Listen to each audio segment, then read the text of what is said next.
Hello, and welcome to Book Reviews Kill, a podcast about fantasy, sci-fi, and horror novels. I'm Chad, And I'm Evan. and you are listening to the recap episode of The Winter of the Witch, Book 3 of the Winternight Trilogy by Katherine Arden. This was a weird one. This was a weird, marvelously weird. Oh, fantastic. So great. There were parts during this movie that there were parts during this book that I would just like sit back and like revel in the oddness and the magical wonderment of it all. We'll get to the specifics later, but I was just like multiple times I thought to myself, this is why I read fantasy novels, like chasing that like mysterious adventure where you're out like finding and discovering new things and the wild wonders of the wildlands, you know? You just really have no idea what's going to happen next here. And it's the third book, right? I mean, like, we should be kind of settled almost. But no. I mean, there's just, like, things are appearing in this book that just weren't even mentioned in the first two. That Totally. And you're just like, wait, what is that? Oh my God. Yeah, Vasya is, without a doubt, one of my favorite characters that I've read this year. I've loved reading this character. I agree. With the caveat of, man, I super fell in love with Dimitri. He was just like my favorite. I mean, he wasn't the main character or anything, so I can't be like, I liked him more, but like, I kind of liked him more. Not that I didn't like Vasya. That's just speaking to how awesome he was. Really, really well filled out cast here. Except one of my favorite characters dies in like the 7th page. And Oh, yeah. that I couldn't believe it. I really couldn't. Because like when a horse breaks its leg, it's like over for the horse. Yeah, And I thought Dunzo. maybe like Morozko was going to show up and like swoop him out of there or something. Right. And I just couldn't believe that we were killing off Solovey Oh my gosh. right away. That was really difficult to read. So difficult to read. And he was like scared and she was upset. And there's like this mob. Like a Nothing mob was good by about it. itself is terrifying. Terrifying. We're gonna get into this in the recap, obviously, but just an excellent cap to this whole trilogy. Nice and different, and it stood out a lot from the other books. Like I kind of get this thing sometimes when I'm reading a trilogy where like a few things really stand out from like the first book and the last book, but not really like the middle as much. Each one of these books has multiple points that I can see vividly in my mind. Same. It's probably why I called it a movie at the beginning of this episode. It was a movie in my mind the whole time. Just the Very, descriptions were so good. Also, I feel like Katherine Arden, practiced or something on her large scale battles. Because at no point during, and we'll get into this, but at no point during the big battle at the end that by its right should have been the most chaotic and hard for me to understand and track, it was laid out beautifully. I was thinking of you when I was reading those things. Really? Because I thought myself like this is all great.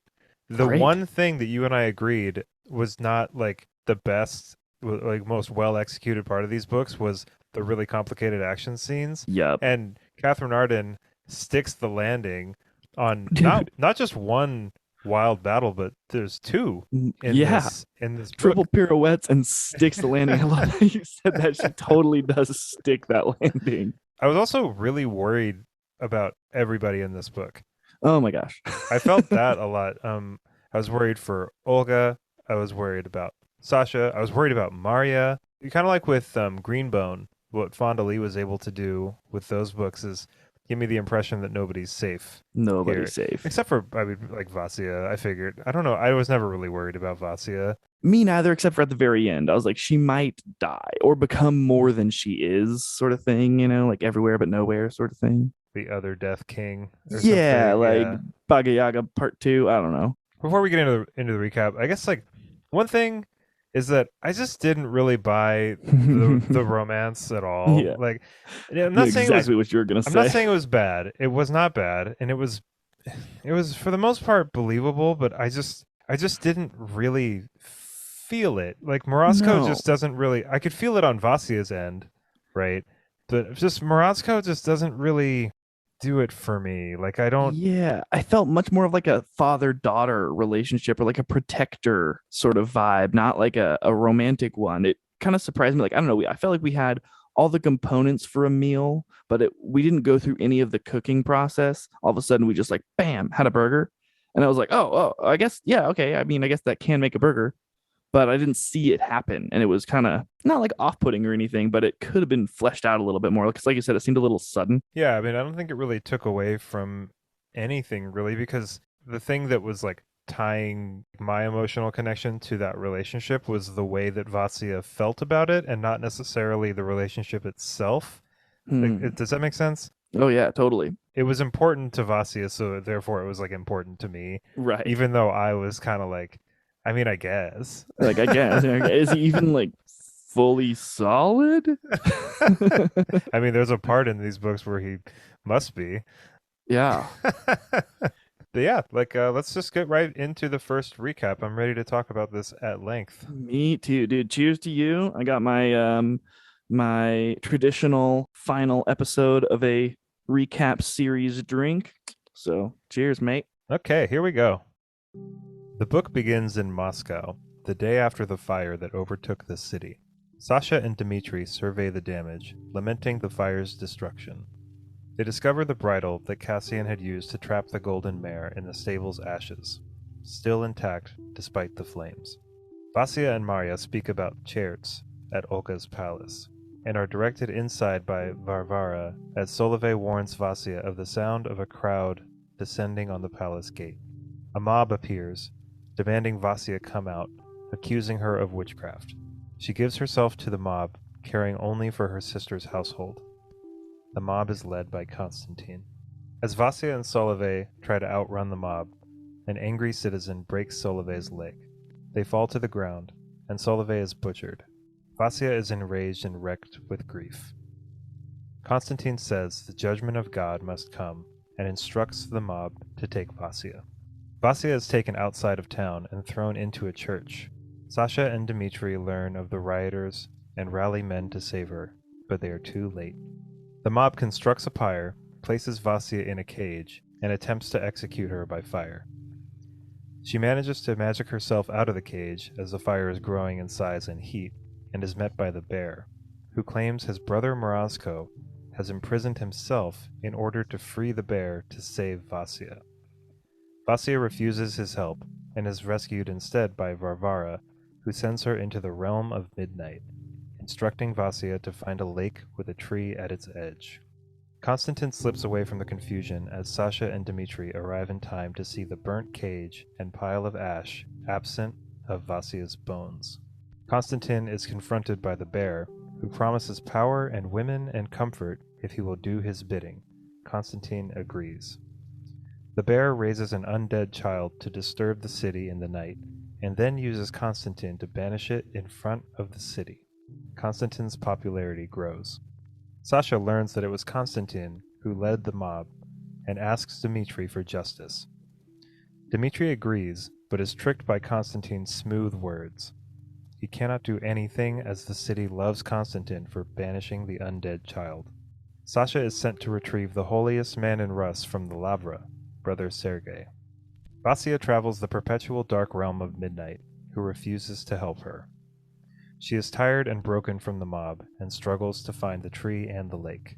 She is helped by a swamp demon, then Pizar, the golden mare, appears and leads her to the lake with the tree, where she finds an old house. She discovers a domovoya in the house's oven, though it has long been abandoned. Vasya recovers and speaks with the domovoya, who cannot remember the house's former occupant. She claims Vasya is her new master. Vasya sets out to collect food, and is told to come before sunset or risk returning to a different season. She meets a mushroom spirit who helps her find food in the forest. She also goes for a swim, and after a confrontation with the Bezyanik, the spirit of the lake, is returned much later in the day than when she began swimming. She resigns herself to a night by the lakeside. The mushroom spirit appears, and we learn about the war between Morozko the Winter King and his twin brother Medved, the bear and king of summer. Vasya is woken during the night by Pazar, wounded, rushing out of the trees. The mare is followed by the bear, who tries to convince Vasya to join him so she can get her revenge on the world. She refuses. Undead rise to kill her, but she is saved by an old woman. Vasya learns that the old woman is Baba Yaga, the long-dead witch of the wood. Baba Yaga reveals she is Vasia's great grandmother and offers to train her if Vasia will forget the land of the living. Vasia refuses, saying she must help her family, and the woman leaves. The mayor agrees to help Vasia find the way down the path of midnight to find the Winter King and rescue him. The mushroom spirit comes along as well. Vasia helps to save some men by the river, recently flooded by the River King. She learns that the River King was instructed to do so by the bear, and to take the silver tribute they were sending to the Khan's generals. The leader of the men is revealed as Olga's husband, Vladimir. Vasia is found by Midnight, who agrees to help her find the Winter King. They travel through many different midnights in many different lands, but finally arrive at a small wintry village. Midnight claims this is where the Winter King is imprisoned. Vasia manages to get inside the great hall at the center of town, where a feast is in full swing. She learns this is a feast for the Winter King himself, and that he is not so much imprisoned as in a place where the people love, worship, and fear him. Morozko has no memory of Vasia. She confronts him, and they fight with knives. Morozko wins, and, defeated, Vasia passes out after harsh words from the Winter King, who carries her off. Vasia wakes in a bathhouse where the Winter King has taken her, and after a brief discussion, she bathes. Morozko joins, and they make love. Morozko now remembers Vasia, and they rest in each other's arms. He agrees to come back and help her. Okay, so a lot of that was just bonkers. That's like the only word I can think Like of. typically, especially in the third book, you're like, oh man, the end is going to be so great. This book had some excellent moments, long excellent moments the entire way through.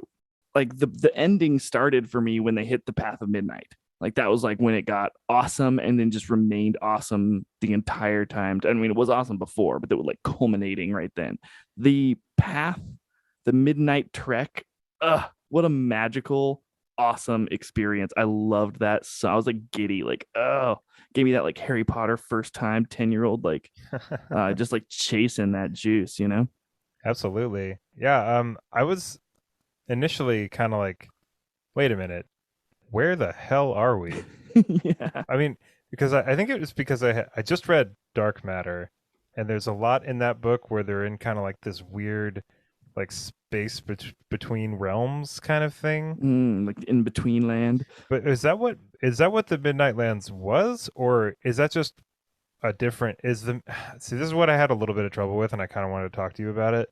Is the Midnight Lands, is that Midnight's like territory, or is that like another word for like the area in which they are able to travel to different territories, or what? I was a I little think confused there's about that. they confuse realm and pathway a lot. And I kind of in my mind made Midnight's realm Midnight's pathway, which is solely when you're on the midnight road and you're going from midnight to midnight to midnight. And every place that you stop at, even the lake with the house in it that she finds succor at. That word is so gross. I don't know why I use it. No, that word works. You used it right. Thanks. I don't know. It's a good read, but then you say it and you're like, oh, that's gross sounding. But yeah, even there, I don't think that's her. I don't think that's Midnight's land. Like that land has all sorts of weird different properties. It's a magical place, but I don't think it's Midnight's realm. But you use Midnight's road to get to it. I think Midnight's realm is the road. It doesn't help that there's a character named Midnight. Yeah, that's confusing too. And it seems like midnight, the time, has some sort of special significance here, right? Yeah, which they never got to. I mean, I don't really, I mean, is that like the time that you're able to traverse this stuff? Well, I guess, it's the time. Oh, it's the time between. I mean, it's not the time. It is the time after it becomes the next day. But right before that, there's the time in between, which is the time between days, which is where her pathway is, which is the time between lands where you can use it to go betwixt everything. And you can go to any midnight that there ever was, will be, or has been. So it's not so much as a place as it is a time, too, Oh, I love that. This sounds kind of dumb, but I kind of really enjoyed it not being super explained to me. Yeah. Like Vasia gets it, and that's all I need. Mm-hmm. I mean, I guess a part of me kind of wishes that it had been just for the sake of me being able to like understand exactly where they were. Yeah, but like the point of it is kind of like our human brains aren't like spirit fitted enough to Maybe. understand it. You know, when Vasya turns to Midnight and she's like, they're all like shivering. She's like, "Are we deep in your lands now?" Midnight's like, "Yeah." I was like, "Yes, like we're deep." Like we could walk out into like an alien world. Who even knows? Of course, I don't know if it would work for aliens because like I don't know if they use the Gregorian, sun, midnight, whatever. I have no idea. Touched on this obviously at the beginning of the episode, but reading Solovoy Oh, dying, I was like mad. yeah. Like I think I had the thought like, okay, Catherine, what did that what possible good for the story could that have done? I was like so incredulous. Yeah. It was like when Islington killed off that guard of Oh, the Weir's friend. princes. Yeah, Weir's Yeah. friend who was just nothing, but he was like the only guy, the only honest person in like the whole book series, just dies like a nothing death for no It reason. reminded me of when Sean Astin's character dies at the end of Stranger Things season 2. Oh, yeah. And you're just like, they did him so What the dirty. Like he hell? was the best character in the show, like easily, Yeah, because Sean Astin is the best in anything he's in. absolutely. But yeah, I mean, I got that kind of really incredulous kind of like, man, like this is a bad book now. Like Yeah. I didn't really feel like that, but I mean, obviously, I had the thought that maybe Vasya needed that in a weird way. Yeah. Like Well, she was kind of like not obviously not like skating through any of this, but it's almost like I guess for lack of a better word, like Solo Boy was kind of like a crutch, I guess, in like a way, but not crutch is a strong word. also, what a way to set the scene for the horror of the next part of that, which is her very probable death, destruction by fire. Yeah, I didn't know we were gonna have like a literal witch burning Oh my in this gosh. book. That kind of those kinds of scenes always I don't know, they're so unsettling, especially if they're Hmm. written in the way, the quality that Katherine Arden did there, where it's just I don't know. I've always been really weird about crowds. Yeah. I don't like crowds, and I don't like angry ones. And I've been part of angry ones, like protesting and stuff. Ugh. And I just Arden did a really good job at just not only just it's not just this angry crowd, right? It's this 13th century enraged mob led Yes. by an Righteous. insane priest. Yeah. No, thank you. No, No, no, no, no, no. that would be fucking terrifying. Like, and Oh if my like gosh. imagine that you're that situation exists and you are the center of that mob's attention and they think Oh, that you're a witch. Oh, nope. Ugh, God. And like oh, all of that in the first couple chapters.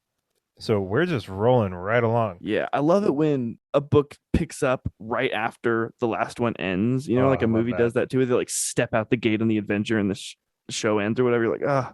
And then it picks up. He's like stepping farther out the gate. You're like, yeah. I hate it when there's like time passes because I don't Totally. know, FOMO. I don't want to miss out on anything. And this happened right then. I was like, yeah, good on you.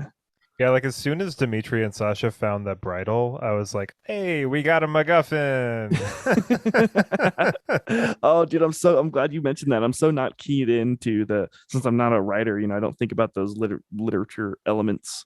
MacGuffin's a weird thing. I mean, I think that it has like a negative connotation. I feel like I think people look down on it, and they're Kind of just like like, trope.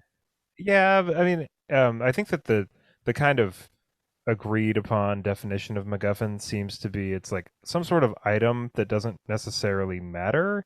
It just serves to move everybody around. It's like Yeah, motivation to get people going, and then once they get it, they don't really need it. So I don't know if right. this like really fits the But they exact do need it. definition. Yeah, exactly. So that's why I feel like they don't. It doesn't really. Like I've heard the Lord of the Rings, like the ring called MacGuffin before. It's like, is it? But it's also like very powerful. They use it a bunch of times, so it's not. But it is the driving force of the story. I think the reason, and I could be super wrong about this, but I think the reason that it's kind of looked down on is that like an object shouldn't necessarily motivate the character, like the situation should. Okay. or like, you know what I mean? Like, It's like a or comedian using nothing but swear words and dirty humor or something. I don't know. I've never really had a problem with it. I like chasing after stuff. It's fun. Like, I Yeah, don't me know, too. Like the whatever. Like, Maltese Falcon, that movie, that's definitely a MacGuffin. It's yeah, like it is. Yeah. useless, but it's just driving the story. The initial setup for this book was just really, really great in that we had a goal. At least I thought we did. You know, like the bridal was just very. It's in the first chapter, right? Like Hmm. I knew at some point It's a that thing. this was going to come into play. You know, Vasya is just she's in the hole, the proverbial hole, in the very beginning of this book, and then like watching her like crawl out of it, really well put together.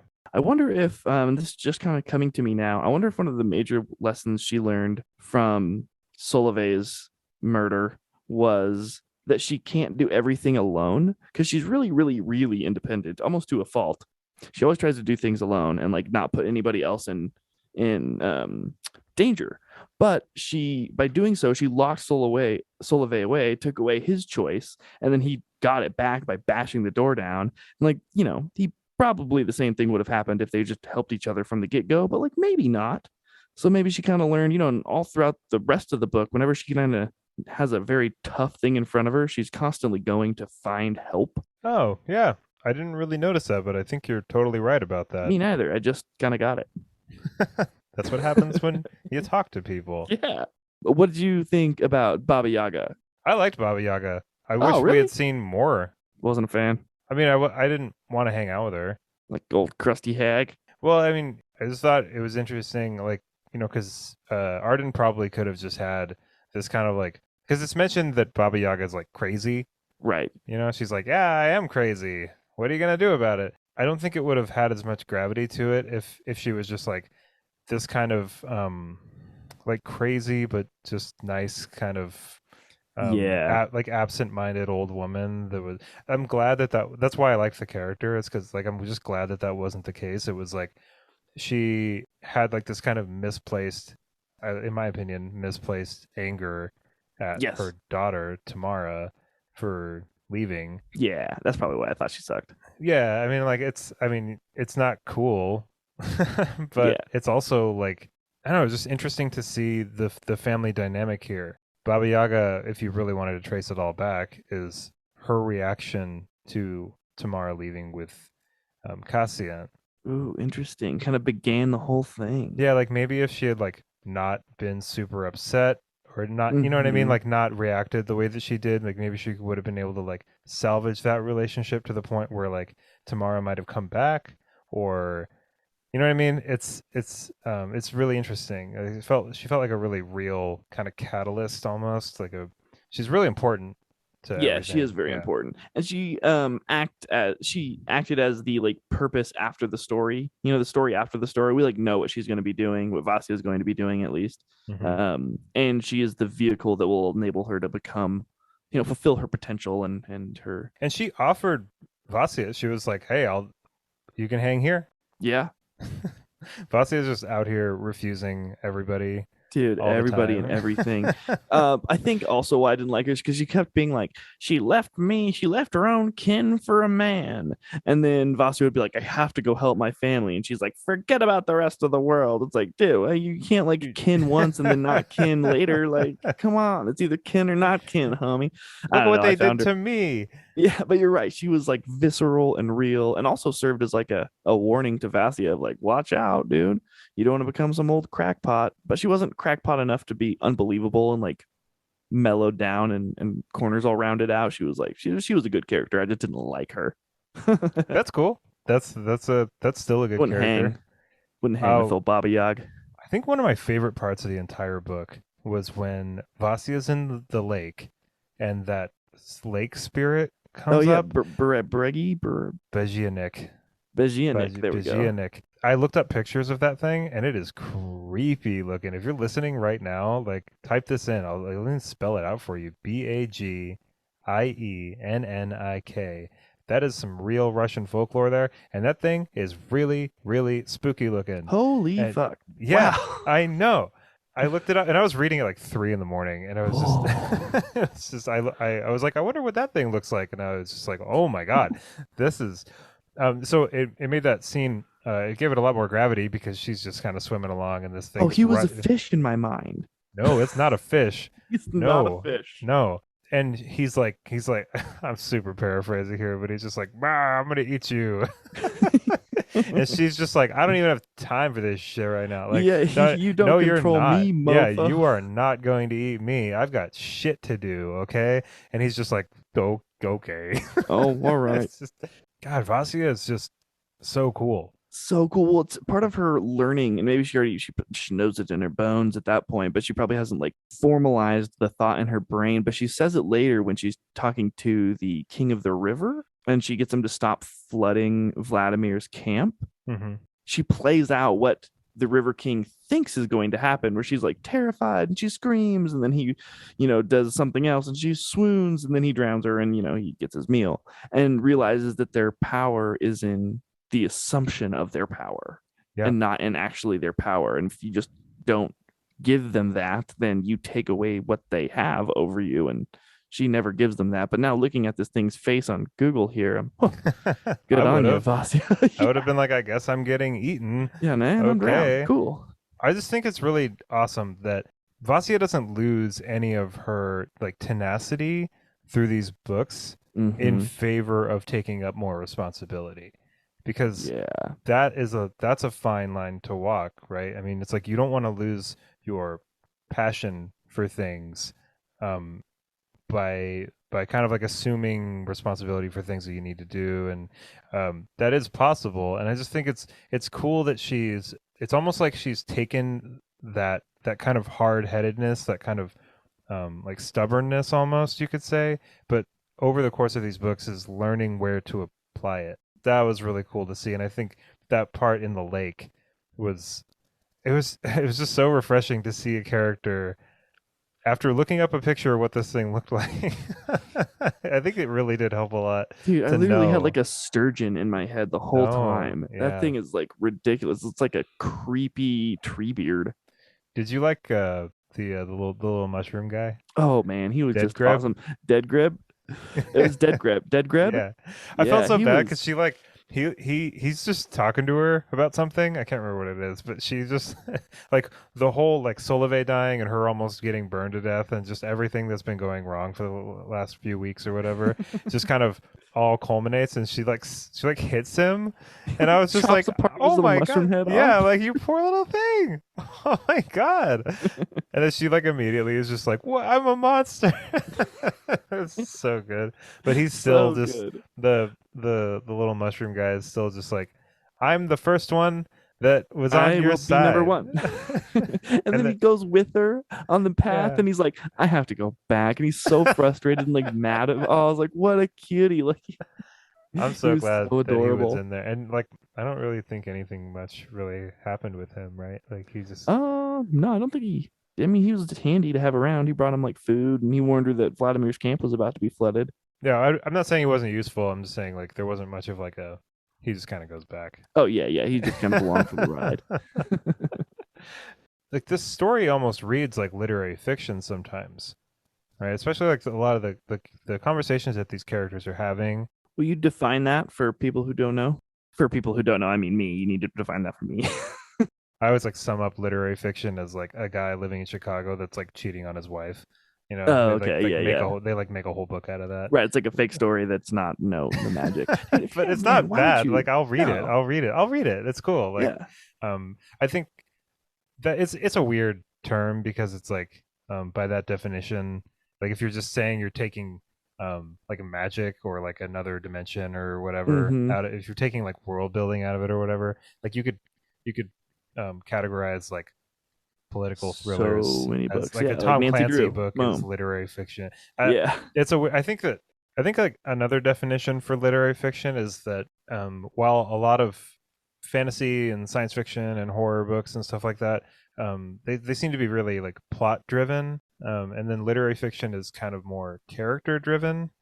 I think Okay. that that's like another way that people kind of, but I don't know, man. Like I don't know. Every book is character driven Right. and Right. plot driven. it's like it's like saying like these cars are tire driven and these cars are engine driven, and it's Like, like okay. I don't know. Maybe I need to go to college. No, I thought that was really good. You don't need to go to college. Cool. What Nice. genre would you put these books into? Because they're not high fiction, of course, because they're not, a fake world, even though they kind of are, but not really. Oh, you mean high? They're not high fantasy. High fantasy, sorry, yeah, high fantasy. Yeah, I High would fantasy. say they probably don't fit into the high fantasy genre. I mean, I would. Are they a fairy tale? There's no fairies in it. No, that's right. Is I that the don't think that requirement? that's no. Oh, okay. I don't know. Um, I don't know. I don't know. Like, cause you could do like the classic kind of. You could do like a super long definition or dark retelling fairy tale or dark folklore retelling.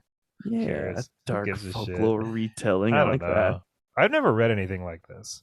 Like Me I've read things neither. that are like kind of close. Like it kind of reminds me of like Uprooted by Naomi Novik, Hmm. or and Spinning Silver by Naomi Novik. Like those are like the closest things, at least for stuff that I've read. I'm sure there's a ton of stuff that people would think is similar to this. I mean, I mostly read like high fantasy and science fiction and horror.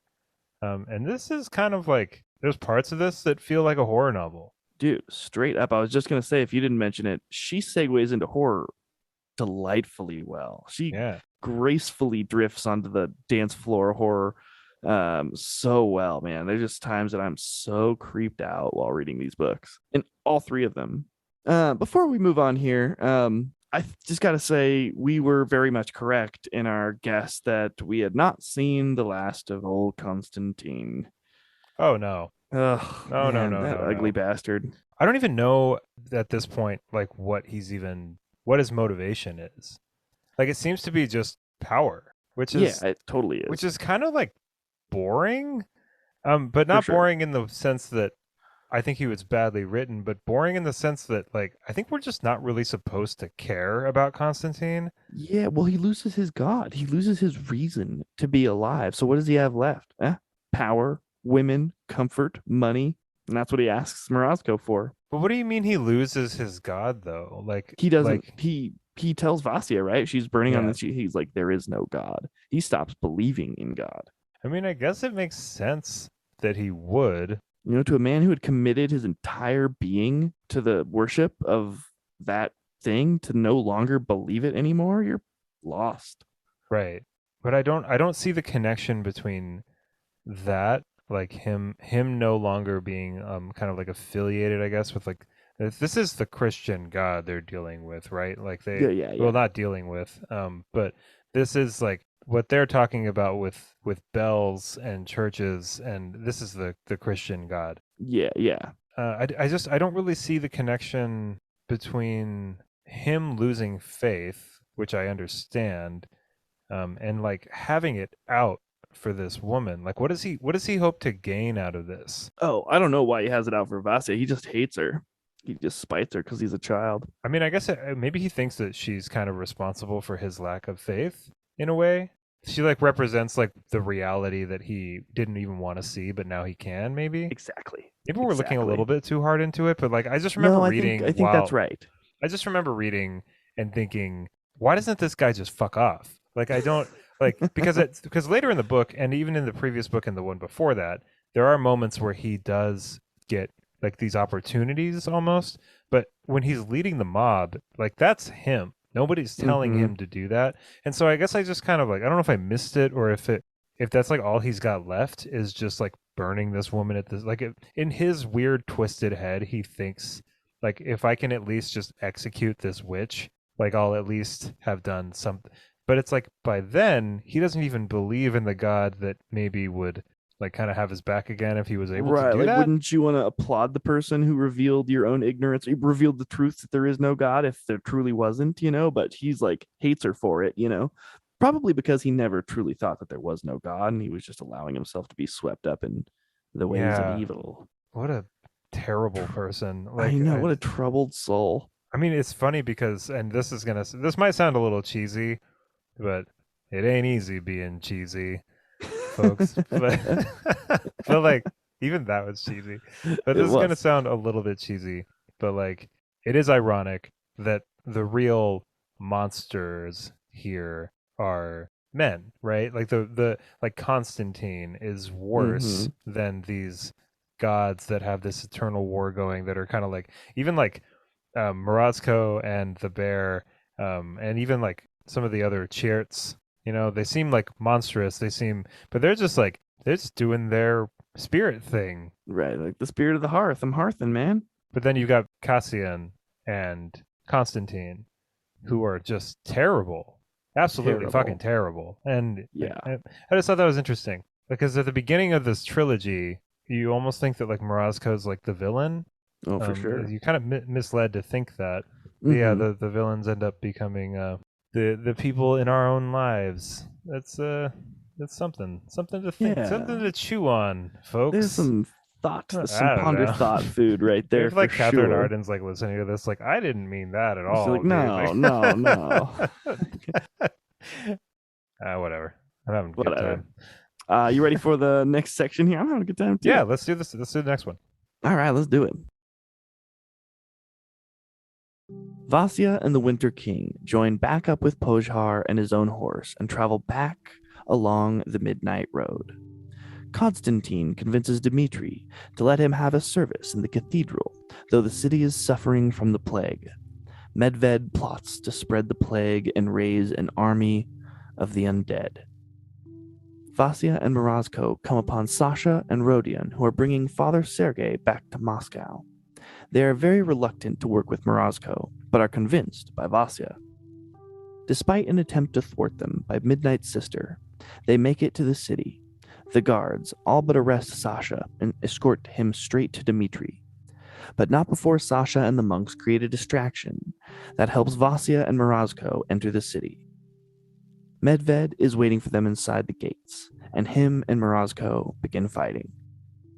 Morozko urges Vasya to hurry and collect the golden bridle before nightfall, when his brother's power will be the strongest. Vasya goes to Olya, who helps her break into the keep. Constantine is told by a gloating house spirit that Vasya is alive and Medved has been lying to him, and he has only to step inside the keep to see the truth for himself, which he does. Vasya tries to sneak out undetected, but their eyes meet and he recognizes her immediately and starts yelling for her capture. Vasya hides as Dmitri's soldiers search for her. She makes it to the treasure room, but almost goes insane from using too much magic. She summons Morozko to her side, and he helps talk her off the brink of madness. They find the golden bridle and hurry out of the castle.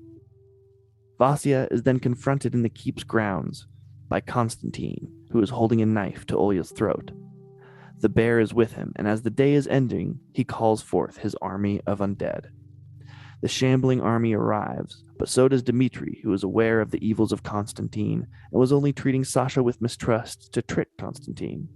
A battle begins, but the living are sorely pressed, as they cannot kill the horde, only hack them apart and watch as they rise again.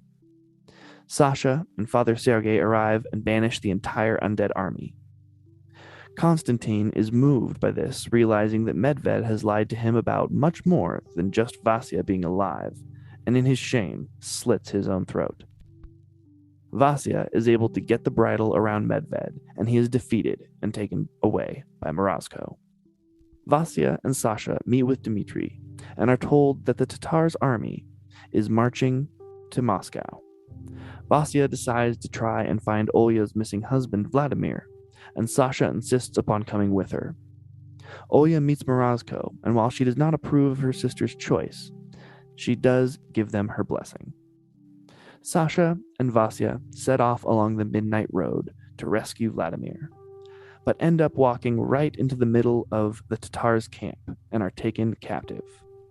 They learn that Vladimir is prisoner here as well.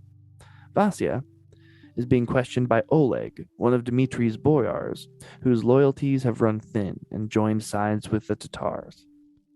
She tries to get him to switch back, and while he does help her, he does not agree to switch, saying that he might if the circumstances become favorable. After much cunning, magic, luck, and some help from Pojhar, Vasya manages to escape into midnight. Knowing she needs a power greater than her own, Vasya goes to where Morozko has imprisoned his brother and makes a deal with him. As allies, they set off toward the Tatar army. She also uses the golden bridle to ensnare Midnight and brings her along to help. Vasya, Medved, Midnight, and the mayor return to the Tatar camp and rescue Sasha and Vladimir. Vasya returns to Dmitri, who is on the march with his army, delivering her brother and Vladimir. She makes a deal with Dmitri, who agrees to work with her and the spirits to defeat the Tatars.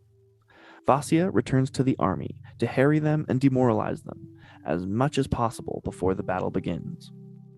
The Russians and the Tatars finally meet, and Sasha volunteers to go before all in single combat against the Tatars' champion. Morozko shows up again as the winter season is approaching and his power is returning. He is not pleased that Vasya has released his brother, but agrees to help her in the upcoming battle. The Tatars have accepted Sasha's challenge to single combat, and their champion, Chelobey, rides to meet Sasha. They fight, and Sasha wins, though not before receiving a mortal wound. Sasha dies shortly after. Vasya returns to the battle full of rage at her brother's death and fights alongside the spirits and the Russian army. She manages to find Oleg, and he decides to change sides. He has the Tatar army between him and Dmitri's army and executes a classic hammer and anvil, crushing the Tatar army between them. After a long and hard fight, Vasya and company emerge victorious. With his side of the bargain fulfilled, Medved clears out to make mischief in the open world, but not before, with the help of Morozko, they bring her horse Solovey back to life. The spirits pledge their allegiance to Vasya as she fulfilled her word, and they trust that she is going to restore their place in the world of men. Father Sergei agrees that the priest should tell the people to worship the new god and the old gods so that the spirits can live on. The book ends with Solovey, Morozko, and Vasya walking into the path to midnight to return to where it all started at his grove. After resting there, she will go to the house by the lake and learn from her grandmother, the Baba Yaga, and create a new land where spirits and men can live together in wonder and peace. That was beautiful, Chad. Thank you. I always love writing the ends, and trying to like wrap it up nicely and kind of like it's hard to like convey the same emotions that you get from like 500 words into like 8, but I try. Seriously. And it's just fun to do because that's exactly how I felt. It was just like, oh, it's not even a time of ending. It was like a time of new beginnings, which is a great way for a book to end, especially one that's kind of like playing with the fairy tale realm. Yeah, what did you think about that whole, I don't know what to call it, the whole thing with Vasya has to like unite Christendom and these old Russian gods almost. Like what do you think about all that? Well, first off, Sergei is very open-minded. Right. Very like open. He's just like, yeah, that makes sense. God works in mysterious. I kept hearing like my Jewish fathers being like, God works in mysterious ways. He doesn't have a Jewish accent though. Like the ultimate kind of like, hey, who can ponder the mind of the master?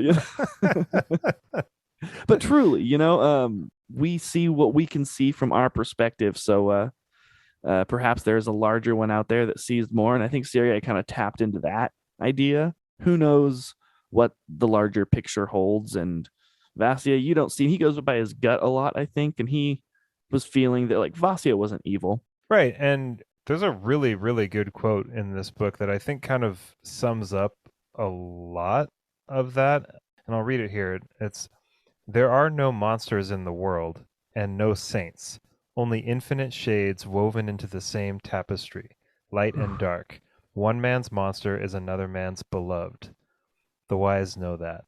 That is pure fucking poetry. That's awesome. That is pure fucking poetry indeed.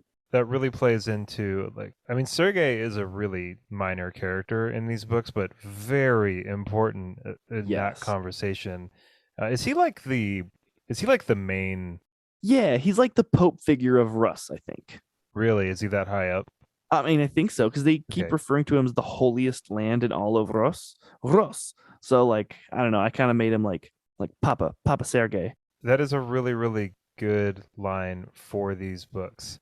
Like, and it kind of applies to Morozko. It applies to Medved.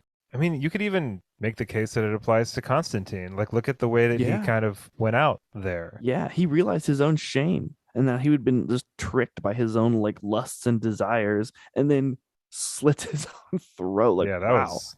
Isn't that a sacrilege? Oh wait, no, he's not. He's not doing That's the. Catholic, I think. Oh, is it? I don't know. I Yeah. mean, I don't know. I'm pretty sure Christians frown upon it as well. But yeah, one man's monster is another man's beloved. I like Like that. And that Infinite is Shades, like no monsters, no saints. So good. actually. I mean, while we're doing quotes, I kind of want to read another one here. Oh, dude, please. We should Um, always try to find a couple yeah, during this. When I you do. like did that, I was like, we should do that more Yeah, often. quotes are really good, and there are quite a few really, really, really good ones in these books. Love is for those who know the griefs of time, for it goes hand in hand with loss. And it Oh, an eternity so burdened would be a torment, and yet what else to call it? This fear and this joy. Oh man, that so is good. so Man, goddamn good. so good. It reminded me of one of my favorite quotes that I wasn't as awesome as you to write it down, but they're talking about I think love with Midnight, and Midnight says, "It is our great gift and our great burden." Yeah, Oh, and that the future is for the mortal. She says, like because the right. Oh, present, I the remember that spirits one. all Yeah, live in the yeah. present, and she says it is our great gift and also our great curse or something like that Yeah, because they don't plan for the future because what is the future to them? It's always they're always there. I thought about that a lot. Like being immortal, would you ever like time would feel it would always feel like right now forever all the because you would have no notion of like Yeah. there's no finite kind of yeah, I've There's no thought about that a reason to lot. do anything now. This is kind of a huge sidetrack, but like with immortality, it's like the elves in Lord of the Rings, Hmm. they're not invincible. So there's like a big difference between being immortal and being invincible. When elves die in Lord of the Rings, it's like it almost feels like that much bigger of a tragedy Oh because yeah. they never were going to. But yeah, I mean, like I've like totally felt like that before in regards to like being in love and like it kind of has felt like a burden almost Oh sometimes yeah. where it's just like man, this is gonna it's so difficult and like I'm so vulnerable and it's Oh, so yeah it's that brought me more is misery than literally anything else in my life, but also more love and goodness, you Oh my know? God, I used to say when I was going through like the last time I was going through like a really intense breakup, I remember like I was like still smoking cigarettes. I'm like out I was like out on the sidewalk, like outside of work. I had like my phone in one hand. I was like dealing with this and like I'm like smoking a cigarette and this person I work with comes up and they're just like, Evan, are you doing all right? And I was like, man, if I could ball up every problem that I've ever had in my life, it'd be like a golf ball compared to the fucking beach ball that is like dealing with this stuff. Like just Yeah. but it's so wild because there's a reason why so many songs are written, so many books are written. So like it's the crux of Yeah. everything. And it's like of course it is. Of course it's at once this beautiful amazing thing and Right. also this torment. Described as a dance and also a battle.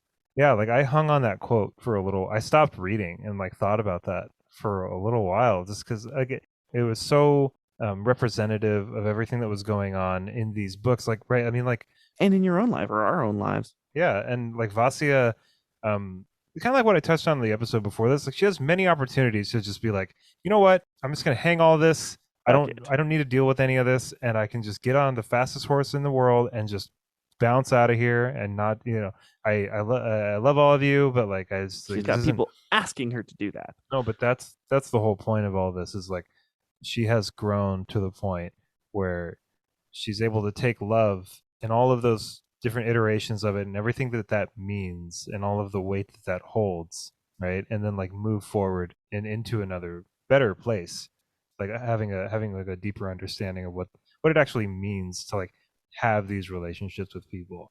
There's Hmm. even like multiple parts where like Vasya is like chastised, and I'm using the word chastised. Like, there's probably like harsher words I could use, but like her family is just at certain points in all three of these books is so disappointed in her. Oh yeah, and rightfully so. A few times she Totally. like ruins some of their lives. Like almost Yeah. gets her sister's family like thrown out in shame by the entire city of Moscow. Yeah, and not to mention ruins the relationship between two cousins who are basically in charge of Yeah. the whole city.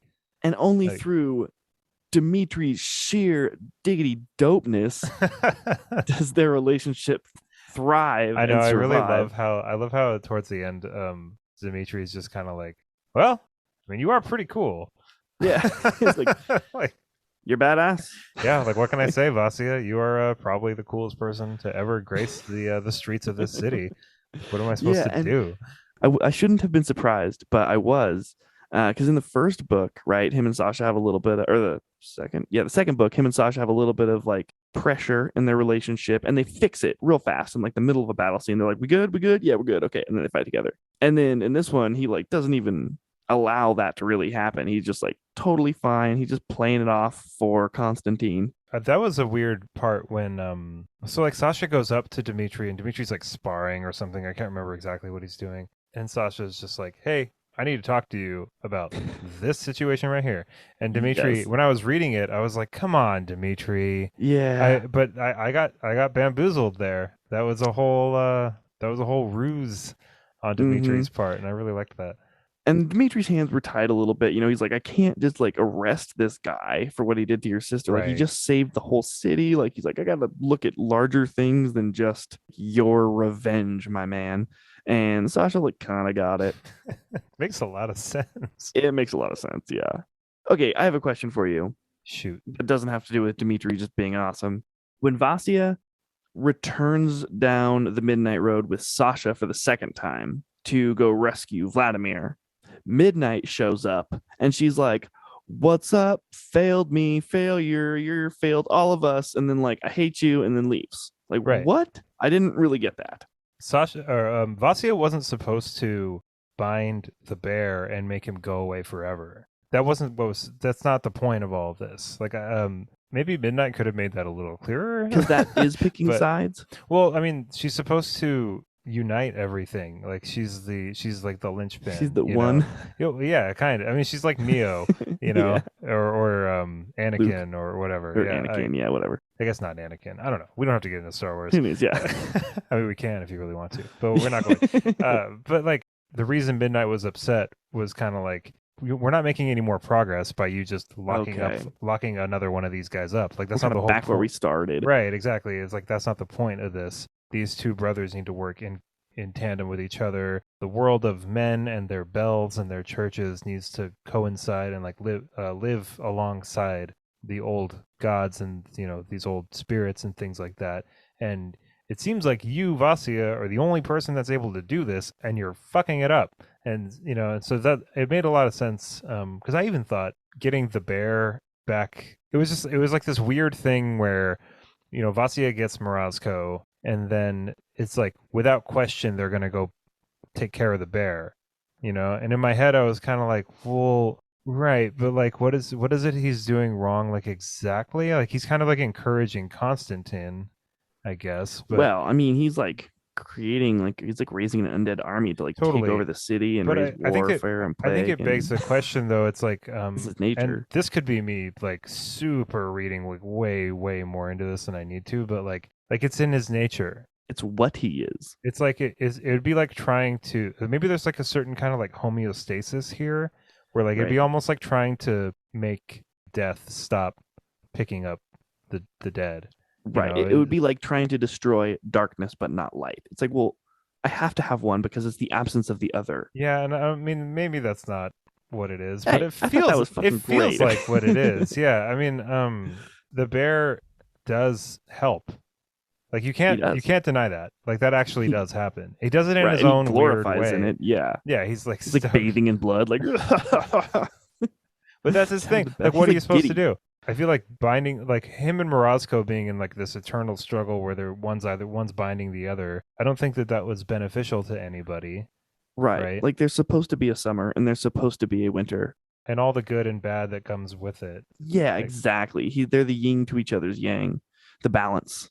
you were kind of questioning on this and on the midnight thing, and I'm glad I was able to answer it. I think I Yeah. Oh, answered you it. did. Yeah, you did. But like I feel like Sasha and Vasya getting caught by the Tatars, that was weird. Am I Okay, what? So let me just ask: was the point of that so that they could get Oleg on their side? Not the point. Like they didn't do it thinking that's what they were gonna do, but was that like kind of what that whole scene was? Was like them kind of like recruiting Oleg? what scene? Like when they like stumble out in the middle of the like midnight Like road onto the Sasha campsite? and Vasya get caught Hmm. by Chelube, right? Right. I don't think they And intended to get caught. no, That was no, an I accident. don't think that they intended to either. But how key was Oleg in winning this battle? Was it like Very. really okay? Yeah, that's what I Oh thought. yeah, But like they were like not losing, but it was like it was a hard fight, and then he came down with that hammer and anvil and ended it and scattered their forces. so yeah, I guess that needed to be there. Then I needed Yeah. I figured it did, and I mean these books are pretty airtight, Oh yeah. obviously, Well, I but think part of me was just kind of like, why did that? Well, part of me was just like, why did they have that entire sequence of like getting caught and then escaping and then going back the and getting him again. did they have They had Vladimir? Vladimir. That's Yeah. what it was. So Okay, yeah, mission goal number yeah, 1 was to release Vladimir, and then goal number 2 was to be like, "Yo, Oleg, what the okay, hell?" I understand now. Yeah, because so that was not even. I'm glad we got to talk about that because I think some part of me was like, Mhm. what was the point of all that? But now I understand for sure. And we never were told this, but we were told the mechanism of why it happened and kind of just left to put the pieces together, which I think I did accurately, which is the bond formed between kin, right? That's how the Midnight Road works, is you have to find what you want and the connection to what you have. And that's why she comes along, Vasya comes along Vladimir the first time, just by happenstance and saves him. And then also why she just emerges into the middle of the Tatars camp is because they're like formed, like Sasha and her are seeking him and Right. they're bonded by family. And so That she all just makes like a lot of pops sense. out where he is. Totally. I Unfortunately, know he's in a that part was. terrible I know. place. I remember reading that part, and I was just like, "Oh, god damn it!" Oh, that sucks. Yeah, at first I thought it was like a thing that Midnight did to trick him. That's And what then I I was thought like, too. actually, Yeah, I think seriously. it's the way, I think it's the nature of the road. I think Midnight knew it was going to happen. But she wouldn't been able to do anything about it Yeah, anyway. I mean, she could have told him. That was still kind of an a-hole I move. know, like there was like I feel like Midnight. Kind of going back to the question that you had asked, it's like, why didn't Midnight just tell Vasya, like, hey, don't go back and try to bind up the bear? Like, that's not gonna, you know what I mean? Like, I'm just gonna get mad at you. Yeah, It's like like she had really communication. unclear instructions because, like, it would be very, I think, reasonable for someone in her position to be like, he's bad. He's clearly starting the plague and trying to kill my family and working with the guy that I hate to take over the city I love and destroy the people who are my family. So he's obviously like not a good dude in Vassia's mind, and nor is he. But So with this book wrapping up, do you think that Vasya has earned back, or maybe not earned, not even back, but just like, do you think that she's in a good spot at the end of these books? Like, do you feel like she's kind of like good with her family, like everything's kind of like as settled as it can be? Like, what do you think about that? yeah, I mean, wildness is in her nature, so I don't think she's ever going to be settled really, or like, she's always going to be like a wild thing, which is kind of just part of who she is. And so, I'm sure at some point along the road she'll really do something to upset Vasya or to upset Olya again and like get her turned. But like, that's just kind of who she is. So yeah, I think she's as good as she can be. Like her relationship with Morozko, well, like it won't ever be like man and wife, husband and wife sort of thing, but they'll always be like lovers. I think they'll just kind of come and go as the season for it ebbs and Yeah. flows or something, because like Morozko is eternal and she is not, though probably she will live long because her great great grandfather was the Yeah, Sea that was King. a weird thing to just kind of toss in Yeah, there. boom. Like, I guess we just like she was like, I gotta make sure that everyone knows who both of our parents are because I guess they'll like ask and think I left a loose end. I would have I been felt she fine eye with it. roll close. Me too. Yeah, Yeah. I would have been fine with the loose end. But I mean, Yeah. it's cool that Yeah. it's the Sea She's like, King. so do I get to live like a long time now? Roscoe's like, probably. I don't know.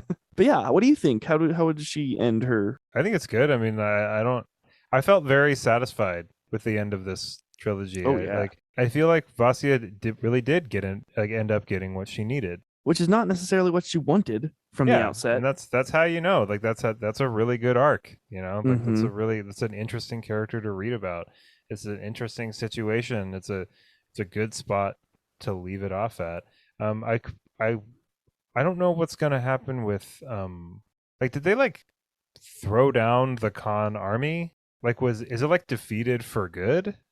I Is mean, it sounded like to the point that he's not going to be bothering them for a while. And also, he right, had his yeah. other rival in the South, right? So now that guy, maybe he's Ooh. going to march on him next. I don't know. I don't think that was really the I guess it doesn't really I mean, But that's kind of still, the nature of like countries and wars and stuff. It's right. like, you know, it's like do you ever really like win? You know? I mean, I don't Yeah, know. It depends right. on like what like how Who's far writing the back history books? yeah, well and like how far back you zoom or how close up you zoom, I guess. Like Right. but it was like they had defeated like the threat as it was. So that was really satisfying. It seems like Sasha and Vasia's relationship ended on a really good. That's I was hoping for that. Me Obviously, too. her and Olga like Olga's probably always does Olga know that Vasia was the one that told Morozko to take the baby instead of Olga? I think so. That's why she's like runs away. Vasia runs away from her after that happens. I think in shame because she like knows. I think so I anyway. can't remember that. Yeah, but yeah, I'm pretty sure she does. But I thought it interesting that Vasia gets to make that decision again to see if she's going to let the person have their own autonomy or if she's going to try to circumvent their will one more time. You know, she's with someone she loves at the edge of death again. And this time she makes the right call, which is let him decide. Yeah, you're absolutely right. Yeah, it was cool that she got that test a second time. Lots and lots of growth. We Yeah, love so to much see growth. it. You know, someone who could do with a little bit of growth is that little a-hole of a spirit who totally blows her cover just to gloat to Constantine. He's like, "Oh yeah, and like Medved has been lying to you. Also, you don't believe me? She's right in there. Go Oh check it yeah, out I for yourself." Like, remember. dude, what the hell, man? You're on her side. What the heck? Not all of them. Yeah, I think that was stressed even at one point. I'm like loosely remembering that that was kind of stressed that like it's not all of the Chierte or yeah, Chierte yeah. or I think it's just whatever. the house ones. Okay, so let me just clarify. Morozko and Vasia have sex, right? Oh yeah, Okay. I didn't know if oh that was yeah. like I didn't know if that was just like implied that like I didn't know if it was this sounds so stupid. I didn't know if it was like spirit realm sex or like physical like in this room right now Right, sex. like what You know what I happens mean? in midnight stays in Yeah, midnight. I didn't know if it was like Patrick Swayze in Ghost sex or like Top Gun. Or you Top know Gun. It was was it Top Gun sex. the Yeah, it was Top cool. Gun sex. Because Oya even says like, "Are you going to tell me like why you're not a maiden or something like that?" Be like, "You're You're not a totally right. virgin Yeah, you're anymore." You totally know, she right. Yeah. notices. There was a line, and I almost brought this up just so I could read this line because it's such a fucking awesome line. Where is it? She bent forward to breathe into his ear. Never give me orders. Command me then, he whispered back. Fucking Morozko. Yeah, dude. It's like, woo. That was And they're so like great. in the when he takes her into the bathhouse, I was like, they're banging. Morozko likes to be ordered around a little bit. I think so. Well, I mean, think about it, you know? He's like the especially in that midnight, you know, he was like the king, the man. So like anyone can give him his allegiance, like he expects it. But someone like commanding him, it's like, what? Yeah, he jumped on that. He was just like, "Oh, Oh, he was all command me about. He's then." like, pat me the wrong way.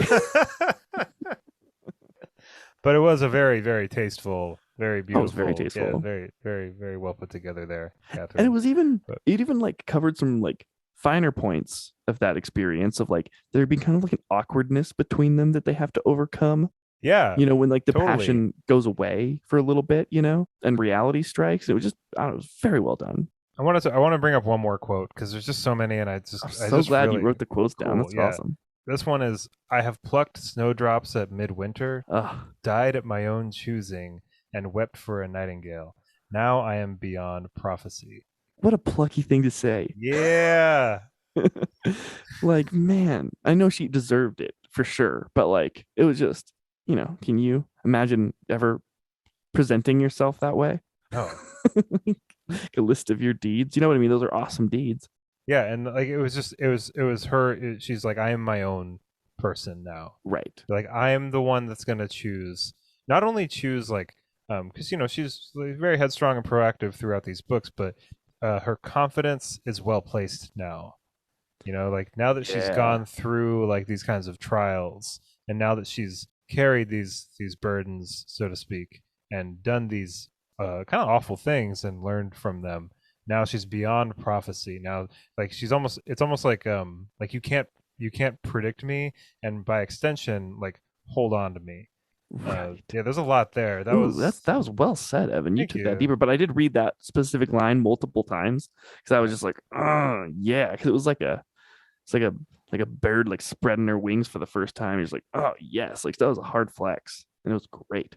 Yeah, it's just like I mean, we kind of touched on it in the episode before this, but it's just like the idea of like freedom and confinement and like what those things really mean in certain contexts and the line between them. I feel like Vasia was pretty reluctant to explore that line in her own kind of stubborn way for a lot of this trilogy, and then became a lot Totally. well through a lot of I guess for lack of a better word like trauma really kind of almost resigned herself to like opening herself up to the possibility that I mean she's probably wrong about her initial plans. Her initial plans were well intentioned, but as she went and carried them out, some people might get hurt along the way. Maybe not they're not as well thought out as you want them to be, and I can like certainly relate to that. Oh yeah.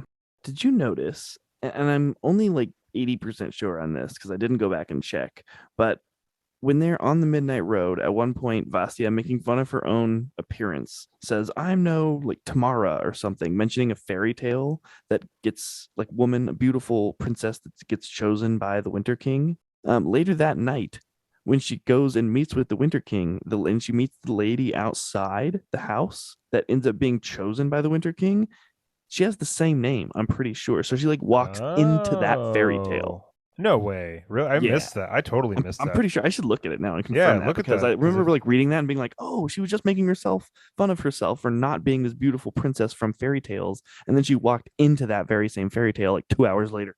is that the same story that Dunya was telling at the beginning of book one, Ooh, maybe so. or maybe it's all like, But I kind of think she was like loosely a connected. princess or something. Let's see, Yeah, where can I yeah. find this? It was along the Midnight Road. I don't know if you noticed this, and I'll just say this while you're looking that up. Did you notice that in the first two books there was a almost like complete story being told in the very first chapter, and then in the last book, Vasya starts telling a story, but she's interrupted. And I Oh, saw like I don't know. Do you am I just like no, going like that's full? awesome. Am I just going like full like sophomore in high school like too way too hard into this? But like I thought that Right, that like was Boondock Saints is so I much meaning. oh my god no it doesn't. But like No, it does not. but like I don't know. I saw some significance there. Like looking back on it, right where it's almost like oh god it's so cheesy. I'm sorry everybody, but I can't help myself. But like it kind of has a lot of the same sentiment of like what you're talking about, where like Vasya is not a character in somebody else's story, right? Right. She's writing her own. Ooh, So I I don't. love Was that, that dude. good? No, Okay. no, oh, that's good. That's real good. I almost didn't write that down. Like, Oh, that's really good. You do. You definitely write that stuff down. It's like deeper than no. anything I've said. Okay, so I found this quote here. So she says, am I so vain as to think that the Winter King would let himself be imprisoned for eternity for my sake? He is not a half-witted fairy tale prince, and heaven knows I am not Yelena the Beautiful. And Okay. then let's find. We're going into the books, folks. We're We getting are it. we are turning pages. Chad and I each have copies of these books. It's like my hand. Let's see. What was that? Man, if I was Morozko and I was being worshipped by a town that was just like feeding me and letting me just chill in the town, and then like some past flame came up and was like, "Don't you remember me? We got to get out of here and go fight in a war." I'd be like, "Come on, like for Dude, I'm real." really like I'm at the top of my game right now. Yeah, okay, so here she is introducing the woman's introducing herself to Vasya. I am Yelena Tomislavna. Whoa, I did not notice Boom. that. Yeah, Wow, Yelena. nice notice there. Thank you. I should have looked before the episode to confirm that suspicion. But I just thought it I was know really you would have cool that she sounded like so much smarter. scoff. I know, right? She like scoffs about it, like I'm not this fairy tale, and then she walks into that fairy tale And disrupts it. around her. Yeah, and disrupts it. Yeah. Yeah. Ooh, she like undoes the fairy tale. There's Man, some weird timey wiminess happening. I'm kind of getting the same vibe as doing this episode as we did with the last episode for Greenbone, where I'm like, yeah, we really kind of struck out here. Wait, did we strike out? We we We did a home run. We there didn't we strike go. out. Yeah, Yeah, we really home run here. we really hit we hit two kind of grand slams in a row. Yeah. And like Lycanius was like a decent like triple, you know, Uh-huh. like Yeah, Lycanius yeah. was But dude, cool. and your quote But game, ooh, oh that was yeah, so money we're tonight, gonna dude. incorporate that. But That added so much like good meaning and incited so much good conversation. but yeah, like I'm really excited to kind of like keep up our streak here, because like we're gonna do Same. Warbreaker, and I'm sure Warbreaker is gonna Oh, be great. But then like Books of Babel, I've heard nothing but good things. But like I am kind of I had a really good time with this series, me and too. I said this on the last episode, but I really did not have high hopes. Like about 100 pages into the first book, and then it cascaded into me really loving this. I'm kind of sad. Like I that was so immersive. Like So immersive. it was it was so like wintry, and it was not cozy.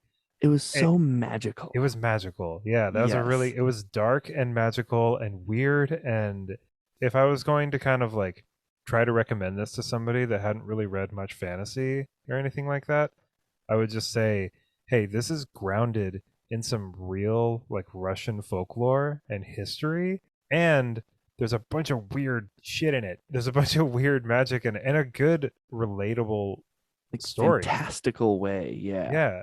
That's why it said it reminded me, kind of was like that, gave me that same feeling 10-year-old Harry Potter reading for the first time. It's just so magical and immersive and just sweeps you away in its wonder. And I just, man, I got that from this book, Kind of in that way where you especially. really have like no idea what's gonna happen next, and you really have no idea like I had certain ideas of like where the story was gonna go at certain points, but not the moment to moment like. And I think a big part of that was the I don't know if I can pronounce this word, like chirte The charity, I don't know how to charity, say it. It's the um spirit the spirit things. people. They just pop up now and then, and it just added so much to it. Like the world's never normal. That is such a good way of putting it. Yeah, the world is never, but it's in a normal world. Yeah, Yeah, and I think that Catherine Arden really struck a perfect balance between those two things in this book. totally. Because And yeah, you're right. It's not cozy and comfortable like your gingerbread fairy tale. It's like cold and mean and harsh, and people are getting their like toes like snipped off from frostbite. Like it's rough, but also has that same wonderment in there. You know. well, Chad, I'm super glad that we got to read these together. Me too. Good call. This was a Evan pick, and well done, my man. Well, I mean, a lot of people had been telling me to pick this up. They were And I right. think in my head I was like, is this going to be just like I don't know. I didn't know what it was going to be. Just like, is this like just like a family in like the forest? You Right. know, like all That doesn't right, sound like fun. that doesn't sound like what like the girl in the tower. Is this like is one like a foresty kind of retelling, and then there's like is there like a Rapunzel retelling or something, and Right. then Right. Is like there any dragons? Like no dragons? but I mean one of the really cool things about this podcast is it's always good to expand your boundaries of what you think you enjoy. Yeah. I would have never picked this up on my own. No, I don't know. I mean, I I don't had think I it, would but have. like I don't know if I would have gotten to it because I do have so many other things. But it's like that is one of the cool things, and in my opinion, like kind of the point of this podcast is to like kind of like we can stretch and then kind of like retract a little bit. Like so, we're gonna Yeah. read we're gonna read like Warbreaker is kind of like our zone, like Oh, for definitely sure. some like high fantasy there, and it's Going Brandon. back to the hearth. Yeah, like Brandon Sanderson is always a great time. But then, I mean, Books of Babel is I read the first book and it's way different than most other fantasy I've ever read. But then we're gonna bring it back. Or no. Then we're gonna expand again with They're going to expand into the expanse. no, we're gonna do Daevabad, Oh, that's and that's gonna right. be I'm sure like I've heard from a lot of people that it's really really unique. and Yeah, I mean different. it's named Daevabad, so I think it takes place in like Egypt or the Middle East. I could be super. I haven't done like really hardly any research on it. I've Um, done very little like desert setting fantasy, but the ones that I have read I really liked. So I'm looking forward to that.